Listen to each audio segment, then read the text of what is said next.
Diz assim, Lucas 15, a partir do verso 11. Jesus disse: um certo homem tinha 2 filhos, e o mais moço deles disse para o pai: pai, me dá a parte da fazenda que me pertence. E ele repartiu por eles a fazenda. E poucos dias depois, o filho mais novo juntou tudo, partiu para uma terra longínqua, e ali ele desperdiçou sua fazenda, vivendo dissolutamente. E havendo gastado tudo, houve naquela terra uma grande fome, e começou a padecer necessidades. E foi, e chegou-se um dos cidadãos daquela terra, o qual mandou para os seus campos apacentar os seus porcos. E ele desejava encher o seu estômago com a bolota que os porcos comiam, e ninguém lhe dava nada. E caindo em si, ele disse: quantos trabalhadores de meu pai têm abundância de pão, e eu aqui pereço de fome.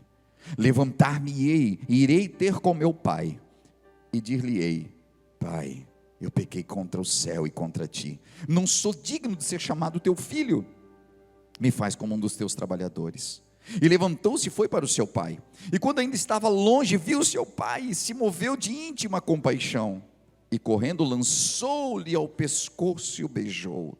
E o filho lhe disse: pai, eu pequei contra o céu e pequei contra ti, eu já não sou digno de ser chamado teu filho.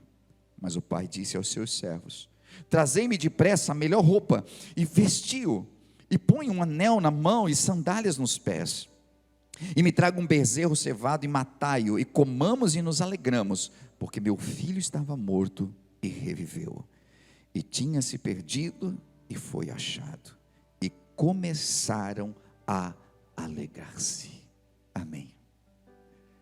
Esse texto, essa parábola, talvez uma das mais tocantes da Bíblia Sagrada. Ela está depois da parábola das ovelhas, ou da ovelha perdida, a qual um homem tinha 100 ovelhas e perdeu uma, e Jesus disse: e um pastor perdendo a sua ovelha, não sai, tranca as 99 no seu aprisco, e sai em busca da sua ovelha, e quando acha essa ovelha, não se alegra por ter encontrado. Aí depois ele fala de uma mulher que tinha 10 dracmas, mas perdeu uma dracma, uma moeda, e ao encontrar, ela fica tão feliz, chama as amigas e faz uma festa, e então ele vem para a parábola do filho pródigo. E aparentemente essas parábolas, elas se diferem, mas todas elas estão no mesmo sentido. Para a gente entender por que Jesus contou essa parábola, é importante que você entenda o contexto que Jesus estava. Jesus estava andando numa multidão, e de repente ele foi convidado a entrar numa casa, e ele estava lá dentro, e ele estava comendo com publicanos e pecadores. Publicanos nada mais eram do que judeus que trabalhavam para Roma, então eles eram tidos como traíra. Sabe, gente que está traindo o próprio povo? Isso. E pecadores, quem eram pecadores? Pecadores poderia ser desde prostitutas, poderia ser desde pessoas de má fama, como ladrões, pessoas que estavam à margem da sociedade, e não porque estavam ainda na prática, mas porque algum dia já tiveram a prática, e numa tentativa de mudança de vida, vinham até Jesus, e Jesus os aceitava, não aceitava a sua prática, mas os aceitava, pessoas, e trazia uma palavra de mudança para as suas vidas. Mas os religiosos estavam ali fora, e eles estavam falando: como é que esse cara, que se diz um mestre, ele está comendo com pecadores, ele está na casa de pecadores, como isso está acontecendo? E então Jesus sai e ele conta essa parábola, dizendo: se alguém perde uma ovelha, não vai se alegrar em encontrá-la. Se uma mulher perde uma dracma, ela não vai se alegrar. E ela sai, ela procura, e ela busca, e ela encontra. E então Jesus conta a parábola do filho pródigo. Um homem tinha 2 filhos. E é interessante que Jesus vai discorrendo, e eu sei que em casa você vai ler essa parábola, e você vai perceber que, após esse versículo, vai dizer que o filho mais velho dele chega em casa, e quando vê a festa, ele não entende por que tem uma festa na sua casa, e contam para ele: olha, o seu irmão mais novo chegou. E diz: meu irmão mais novo, e o pai está fazendo isso para recebê-lo? E ele nem quis entrar na festa. Ele não quis entrar. E aí o pai vai ter com ele e ele diz: poxa, mas esse teu filho aí saiu, gastou tudo, a sua fazenda com prostitutas e tal, e agora tu recebe ele dessa forma. Eu estou aqui dentro da tua casa, eu te sirvo, e para mim tu não faz festa nenhuma, para ele tu matou um bezerro cevado, para mim tu nunca me deu um cabrito. E começou a reclamar com o pai. E o pai disse para ele: filho, tudo que é meu é teu, né? Do tipo assim: seu tanso, por que tu não pegou? É tudo teu. Mas ele não. E aí a gente percebe que essa parábola, ela fala de dois filhos problemáticos.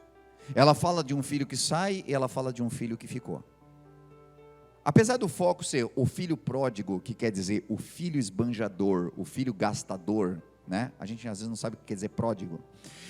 Apesar dela falar desse, botar o foco nesse, a Bíblia está falando de dois meninos com problema.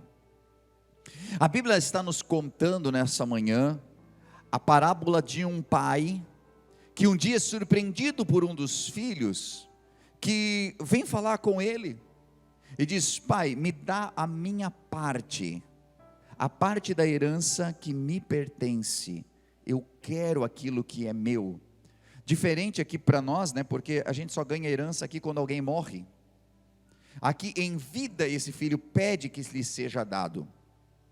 E não é incomum isso no Oriente, né? O pai separar já a fazenda entre os seus filhos e tal, depois que ele tem uma certa idade. Mas diz que o mais moço, ele pede ao pai. E é interessante porque o mais velho, ele tinha direitos e direitos maiores. O mais velho, nessa cultura, e durante alguns anos aqui atrás, vamos contar aqui 60 anos atrás, 70 anos atrás, também acontecia isso. O filho mais velho, ele tinha um poder de fala tão alto quanto o pai. O pai não estava, o filho mais velho assumia, e ele ditava as regras. Aqui, nessa cultura da mesma forma, só que esse filho mais velho não aparece. O filho mais novo encara o pai, o filho mais novo pede, o filho mais novo, e o mais velho está quieto. E a gente vai entender que quando o mais novo pede a herança, ele diz assim: pai, eu quero aquilo que me pertence. O pai separa entre eles. Agora eu começo a entender por que é que o filho mais velho não está entrando no cenário, porque no primeiro momento para ele era interessante. O filho mais novo foi lá, o filho mais novo pediu, mas quem ganhou a herança também? O filho mais velho. Existem algumas coisas que o filho mais novo faz e que compensa para o filho mais velho. Ele agora ganhou a herança também, então ele não estava nem aí. Deixa o filho mais novo, esse é um descabeçado, deixa ele sair. Eu pelo menos tenho a minha herança, eu estou bem. E esse texto, obviamente, ele nos fala de pessoas que estão dentro da religião e pessoas que estão fora. Pessoas que estão dentro da igreja e pessoas que estão dentro da igreja querendo ir para fora, que é o caso do filho mais novo. Pessoas que estão dentro da igreja e aparentemente elas não têm problema. Pessoas que estão dentro da igreja e que o problema está exposto. E entre um e outro, qual é pior? Às vezes nós pensamos: não, mas é muito ruim, esse cara aqui saiu da igreja. Esse cara aqui, ele pegou a sua herança, ele pegou aquilo que eram os seus dons, ele pegou o seu chamado, ele pegou suas habilidades, ele pegou tudo que Deus lhe deu, e ele saiu. Mas ele sai, ele vive um momento miserável na sua vida, mas a verdade do pai estava dentro do seu coração. Primeiro ele sabia que tinha herança, ele sabia que ele podia pedir e o pai ia lhe dar. E por mais que ele usou de uma maneira errada, o pai, por conta do pedido justo que ele fez, lhe entregou. Tudo que nós pedimos ao pai, nós oramos ao pai, e é justo, ele nos entrega. Agora você é que tem que ter o discernimento do que vai fazer com aquilo que recebe. E o grande problema é que às vezes nós ganhamos bênçãos, mais bênçãos, e nós conseguimos sair da casa de Deus com as bênçãos que nós deveríamos usar dentro da casa de Deus. Esse jovem sai, e eu quero que você atente para ele. Ele recebe porque ele pediu ao pai, era justo que ele recebesse.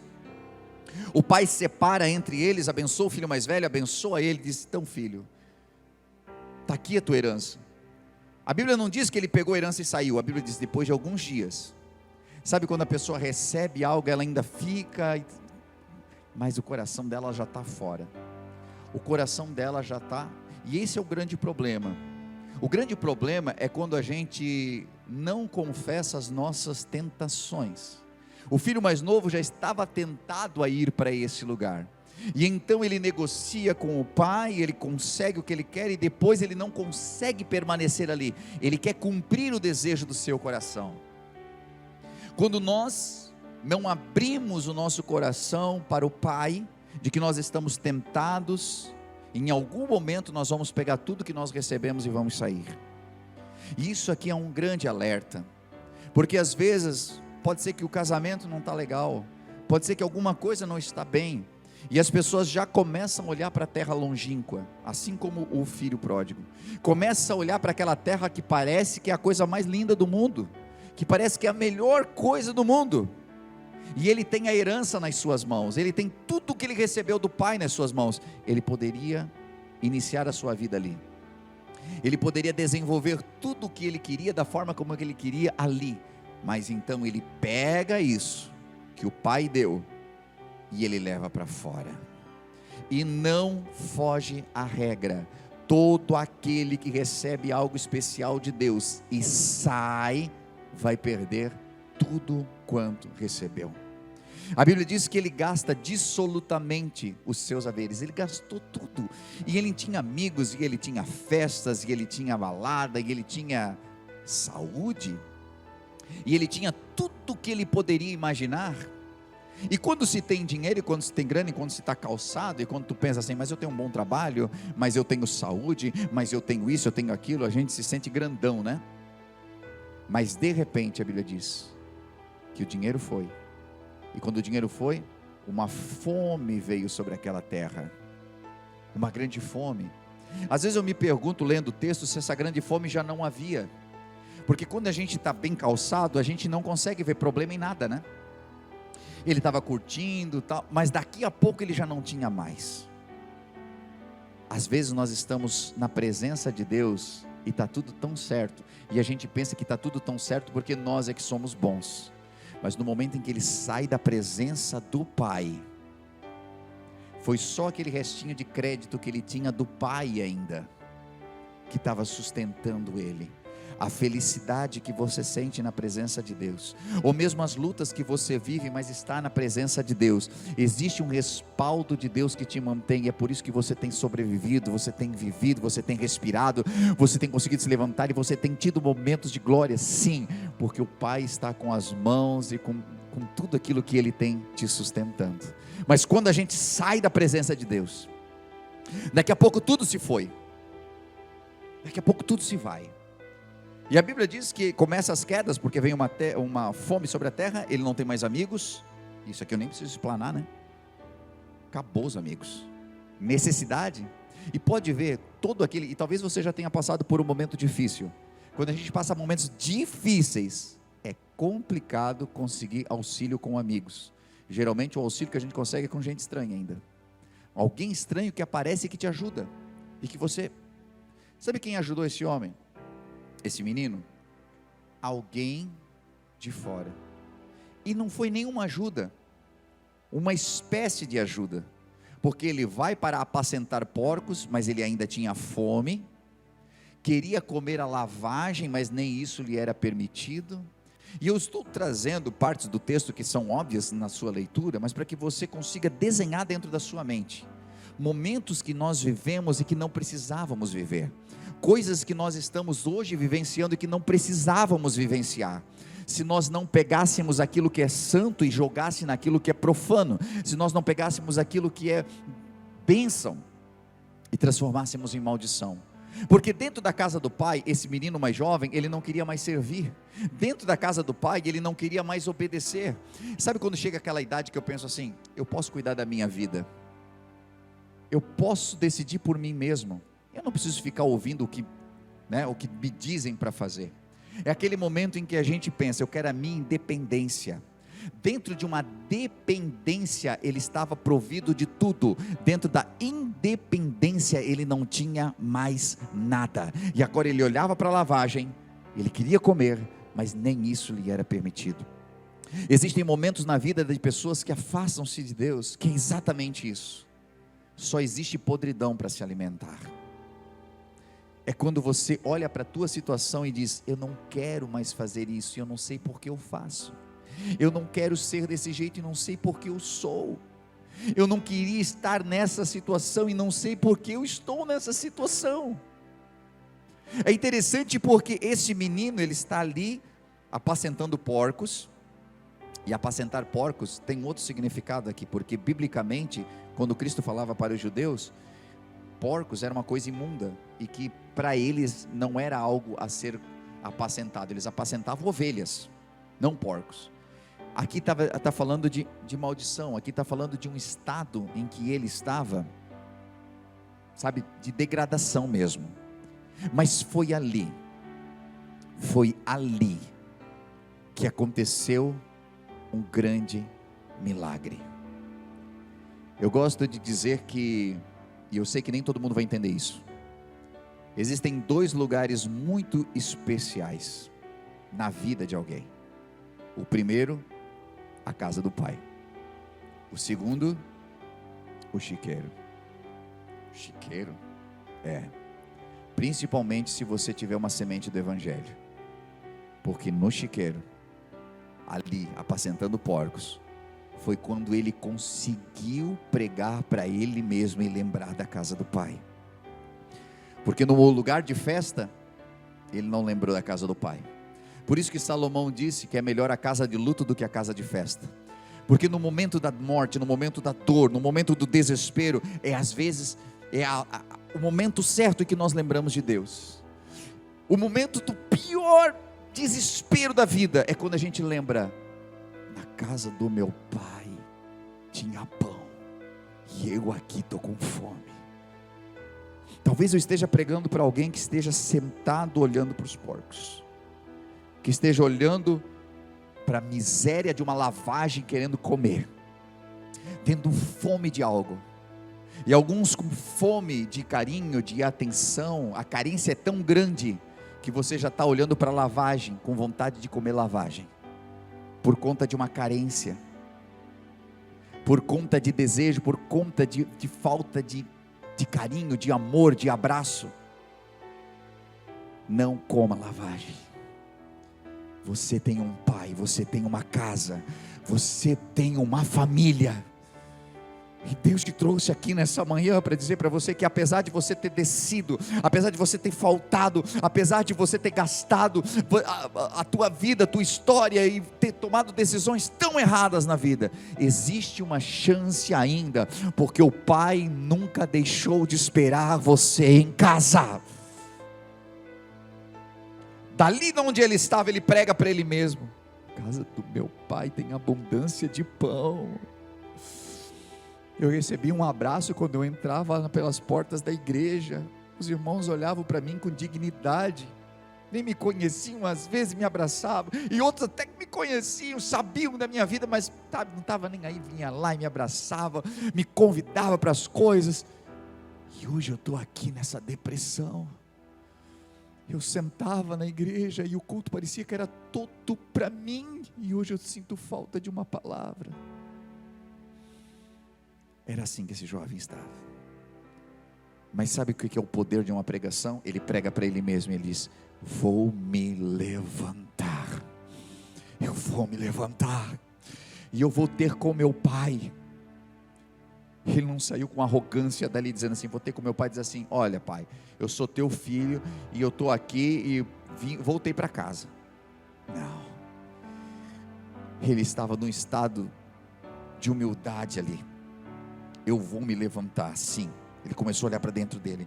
Eu vou ter com meu pai, e eu vou já dizer para o meu pai: eu pequei contra o céu, Ele reconhece Deus, ele reconhece quem é Deus, ele reconhece a importância de Deus. Eu pequei contra o céu, antes de pecar contra ti, eu pequei contra o céu, porque eu fui ingrato, porque eu não ouvi a palavra, porque eu não obedeci a direção, porque eu desprezei o que pregavam para mim. Eu pequei contra o céu, eu pequei contra ti, tu eras autoridade sobre a minha vida.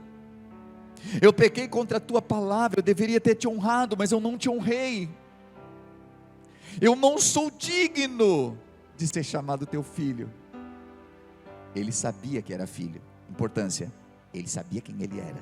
Ele sabia que tinha herança, e ele nunca achou que deixou de ser filho por causa disso. Ele sabia que era filho, mas ele disse: eu não sou nem digno de ser chamado teu filho. Eu não sou digno. Faz de mim um dos teus jornaleiros.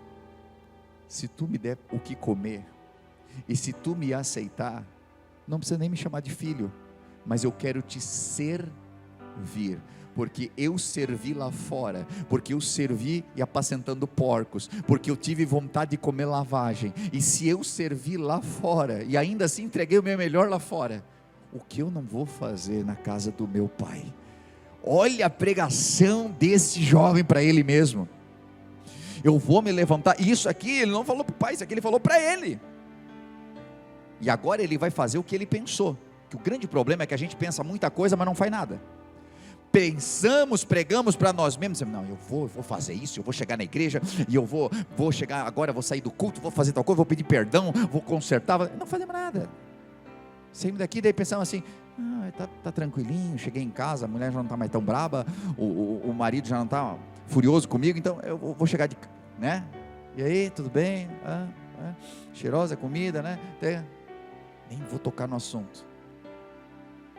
Ele não chegou batendo palma na casa do pai, eu passei aí para ver como é que tu estava.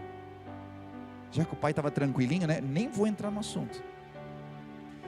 Ele pregou para ele, ele colocou um propósito, ele cumpriu o propósito. Se você acendeu um propósito no teu coração, cumpra o propósito que está no seu coração. Cumpra ele. Ele vai. O pai o avista ao longe. O pai sempre está à tua espera. Tem gente que está aqui hoje, mas está fora. Tem gente que está aqui hoje, mas precisa voltar para o pai. O pai está à espera. O pai conhece o andar do filho, porque ao longe ele vê. Mas olha só uma coisa interessante aqui. Ele passou fome, ele passou necessidade. Como é que você acha que ele saiu da casa do pai? Ele saiu com toda a bufunfa que ele podia, né? Cara, o cara saiu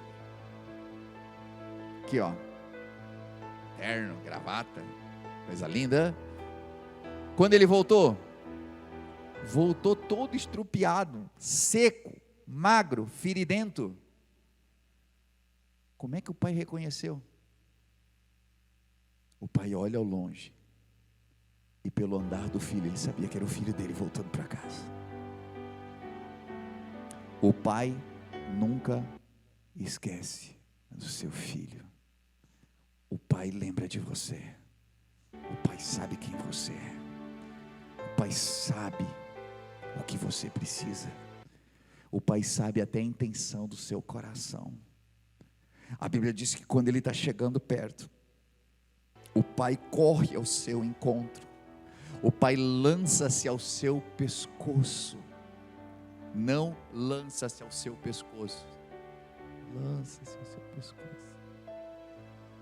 Eu sei que a nossa justiça às vezes faz isso, né? Se a gente se coloca no lugar de pai, e alguém foi embora, levou o nosso dinheiro, gastou, e agora porque está ruim, está vindo, a gente já tem vontade de pegar pelo pescoço. Mas o pai aqui não. Ele lançou-se ao seu pescoço no sentido de um abraço. Ele o abraça. O menino está seco, feridento, fraco, com fome, e ele tem o peso do pai agora nele. Vocês acham que era pesado?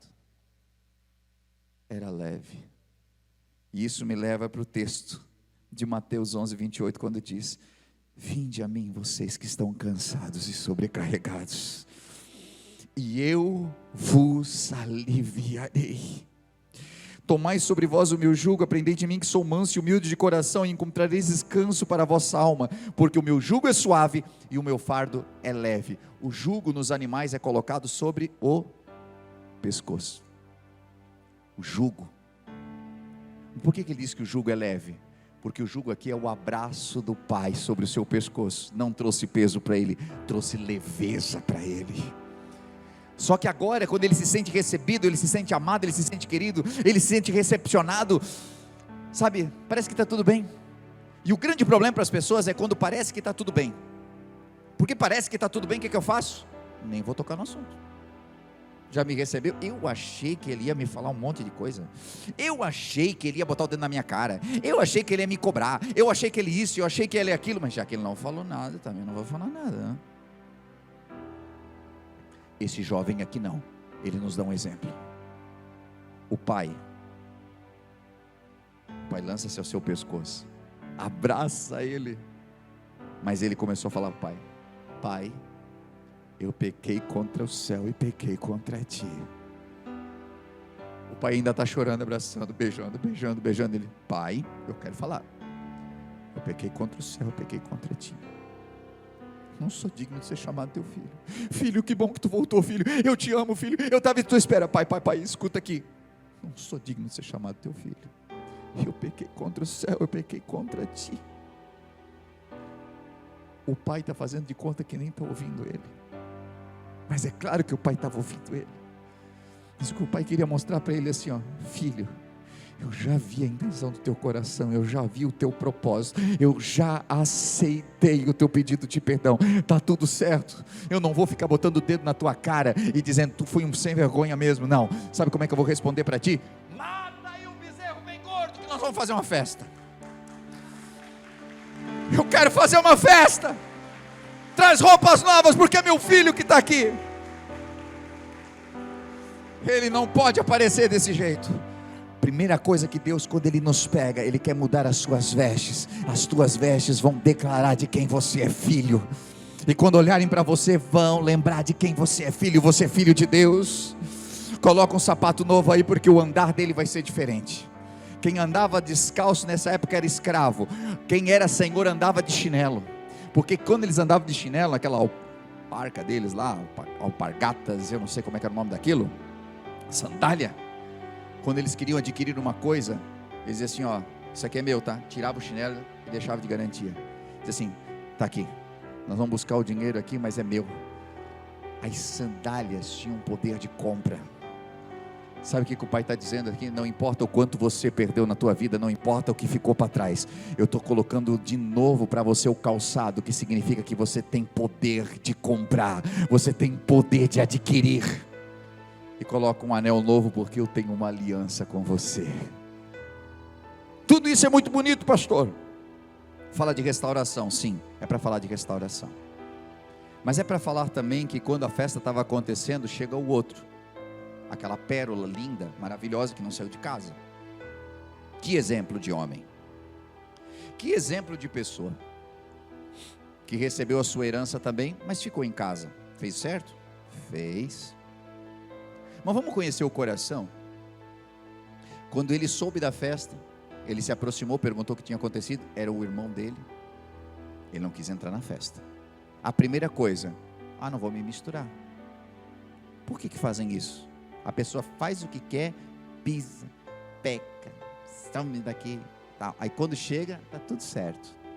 Olha o senso de justiça, que mais parece vingança, né? Mas vamos lá. O pai vem falar com ele. E o que eu acho interessante na fala é que ele diz assim: eu te sirvo todos esses anos. Agora esse teu filho que gastou tudo com prostitutas, que gastou todo o teu dinheiro, aí, como é que ele sabia? Como é que ele sabia? E se ele sabia, por que ele nunca fez nada pelo irmão? Se ele sabia que o irmão estava naquela condição, se ele sabia que o irmão estava mal, por que é que ele nunca se moveu a ajudar o seu irmão? Essa é a situação de muitos cristãos. Essa é a situação de muita gente que vem à igreja, mas quer que o mundo se exploda, que sabe que o irmão está mal, mas não está nem aí. Diz assim: Não mandei sair de casa. Não mandei deixar da igreja. Não mandei se afastar. Não mandei. Ele poderia pelo menos alegrar-se. O que? Meu irmão voltou? Que bênção. Que bênção, pai. Mas agora ele já estava pensando, certo, só veio para pegar mais dinheiro. Esse irmão talvez estava mais problemático do que aquele que saiu, porque o que saiu tomou uma lição e voltou. Esse estava enfermo todos esses anos. O grande problema é que às vezes a própria igreja faz com que a gente pense que está tudo bem conosco, porque estamos vindo no domingo, porque estamos vindo na quarta-feira, ou porque fazemos parte do ministério. Mas como está de verdade o nosso coração? Estamos ansiosos? Estamos de repente até mal, porque não temos um cabrito, quando na verdade tudo que o Pai tem é nosso. Esse jovem que estava dentro de casa é a representação desses fariseus que estavam do lado de fora. Eles estavam do lado de fora reclamando com Jesus, porque Jesus estava se alegrando lá dentro com os pecadores. Mas eles eram os religiosos. Eles é que faziam uma coisa toda certa. Eles jejuavam, eles oravam, eles davam seus dízimos, uau! Mas tu percebe que eles não tinham amor, porque eles estavam do lado de fora da festa. Vamos voltar lá para o começo, né? Jesus estava dentro da festa com os pecadores e publicanos se alegrando. Quem eram esses pecadores e publicanos? Era o filho mais novo que voltou para casa. Quem é que estava ali fora? Eram os fariseus, reclamando da festa que estava acontecendo lá dentro. Quem eles eram? O filho mais velho, que nunca saiu de casa, que conhecia a Torá, que conhecia as leis, que conhecia tudo, mas que estava cheio de furor por aqueles que chegaram agora e que estão recebendo perdão quando deveriam receber o juízo. Meus irmãos, em que lado da festa nós queremos estar? Em que lado da festa nós estamos? Estamos dentro com os discípulos e com Jesus, porque para estar dentro da festa não precisa ser o pecador. Você pode estar regenerado, mas você precisa aceitar a festa. Naquela festa tinha os servos, naquela festa tinha quem estava servindo, quem nunca saiu de casa, mas estava ali se alegrando. E que tudo bem.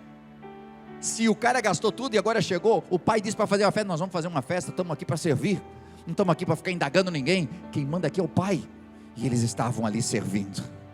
Mas nós podemos estar do lado de fora, olhando e julgando tudo que acontece, não entendendo o verdadeiro sentido de cristianismo. O verdadeiro sentido de cristianismo é amor a quem tem necessidades. O verdadeiro sentido do cristianismo é abraçar quem precisa do abraço, é trazer a todos, é dizer: vinde a mim, você que está cansado, oprimido, sobrecarregado, doente, quebrado, é você, vem a mim. Não vem a mim quem está restaurado, quem está tudo certo, não, é quem está quebrado mesmo. Ele está de olho em você. Mas talvez você, assim como esse filho, você pode estar querendo a tua herança e já olhando para fora, pensando: eu vou sair. A palavra de Deus diz para você hoje: não saia da presença de Deus. Talvez existe uma outra classe, aquela que já está sentado no chiqueiro olhando e pensando: nem a lavagem eu posso comer. Eu quero que você nessa manhã lembre: existe uma mesa para você na casa do Pai. Deus te fez para comer na mesa e não no chiqueiro. Deus te fez para sentar na mesa. O chiqueiro é o pecado. O chiqueiro é a representação de tudo aquilo que te faz pecar, de que te faz denegrir a imagem de homem e de mulher em você, que te faz negociar a tua dignidade por um pouquinho de atenção, que faz você negociar os teus valores. E Deus está dizendo: pode vir, não importa quantos olhares de julgamento você vai ver pelo caminho, na minha casa você tem lugar na minha mesa, na minha casa você pode assentar comigo. E sabe o que eu quero deixar muito claro hoje aqui? O nosso entendimento de ceia do Senhor. No nosso entendimento de ceia do Senhor, todo aquele que realmente tem um momento de humilhação, de arrependimento verdadeiro, ele é convidado para a festa, e é convidado para a mesa. Pastor, mas eu não fui batizado ainda, eu não posso participar da ceia do Senhor. No nosso entendimento, se você aceitou Jesus no seu coração, você faz parte da aliança já. Se você arrependeu-se dos seus pecados, como o filho pródigo arrependeu-se, você é convidado para a festa, e você é convidado para a mesa também. Você é convidado para essa aliança. Sabe, a mesa não é para quem brinca. A mesa não é para quem não tem compromisso com Deus. Quem tem um compromisso com pecados, assim, né, eu falo, mas eu não acho que isso aqui é. Sabe, esse mês eu tomo a ceia, daí eu choro um pouquinho aqui, mas depois eu volto para o meu pecado de estimação. Aí no outro mês eu choro mais um pouquinho, bebo a ceia. Cara, você está entrando em condenação.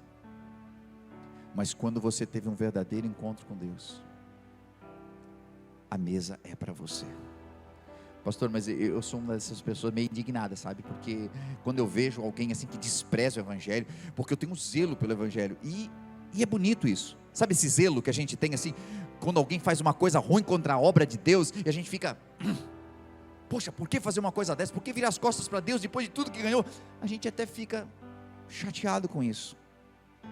Mas se essa pessoa está voltando para o Evangelho, deixa a tua chateação de lado. A vida da pessoa é bem mais importante do que aquilo que a gente pensa. Porque se o Pai está aceitando, quem sou eu para não aceitar?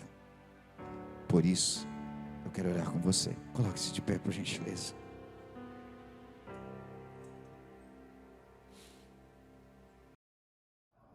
Você deve ter ouvido uma mensagem top nesse momento. Acabou de vê-la, falou muito com a tua vida, e quem sabe passou no teu coração: uau, eu quero muito conhecer esse lugar, eu quero muito contribuir com essa obra. E nesse momento você pode fazer isso. Estou passando aqui para dizer de que há várias formas de nós contribuirmos na obra do Senhor. Às vezes com nossos talentos, os nossos dons, mas também com a nossa contribuição. Sabe que cada vez que você contribui, seja com teus dízimos ou tuas ofertas, você promove para que o reino de Deus se expanda. Para que trabalhos como esse possam chegar a milhares de pessoas, hoje via internet, ou mesmo dentro do ambiente onde nós estamos, aqui na cidade, onde nós temos a The Way Church. Hoje, pelas formas que você vê aí na sua tela, você pode contribuir. Seja o seu Pix, transferências, depósitos. O mais importante é que esteja ligado ao seu coração. Nós vemos na Bíblia Sagrada que haviam pessoas que contribuíam com seus dízimos, outras com suas ofertas. Os dízimos muitas vezes ligados a algo que, para mim, fica mais fácil de planejar. 10% daquilo que eu ganho, eu invisto no reino de Deus. Mas outras pessoas do Novo Testamento já não se atinham mais a dízimos. Algumas delas vendiam tudo que tinham e entregavam. Outras dividiam o que tinham. E dessa forma elas sabiam de que parte dos seus ganhos poderia alcançar a muitos. Então, da maneira como você sentir em seu coração, seja por oferta, seja por dízimos, mas que você possa fazer com todo o seu coração essa contribuição. E saiba, dentro do seu coração, de que cada vez que você estende a mão para que a obra de Deus continue evoluindo, crescendo e se ampliando, as mãos de Deus se estendem sobre você também. Não como um ato de cobrança ou negociação, mas porque Deus é fiel e nunca fica devendo nada para ninguém. Por isso eu convido você a fazer parte desse ministério, dessa obra, com as suas contribuições. E isso fará com que a gente continue ajudando tantas famílias que cada semana são restauradas, que nos procuram em busca de algo que não encontraram em mais nenhum lugar, às vezes sem esperança. E essa esperança não é levada apenas por nós, mas é levada por você, através do seu amor. Então, convido você a fazer segundo aquilo que o Senhor colocar no seu coração de fazer, e com certeza abençoará a muitos. Que Deus abençoe sua vida, continue nos acompanhando pelos canais, que eu tenho certeza que é só o começo do que Deus ainda fará em sua vida e em sua família.